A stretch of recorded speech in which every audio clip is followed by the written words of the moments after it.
How to view stories on Facebook Messenger.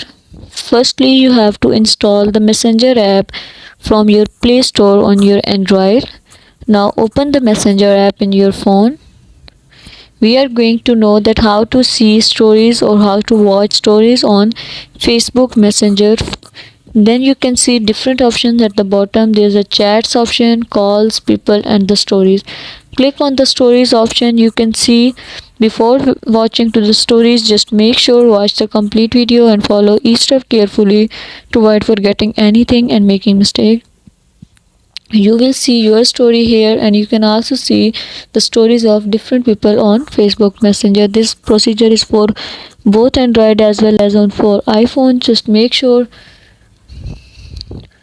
please consider showing your support by commenting, liking, sharing, and subscribing to our channel for more valuable content in the future.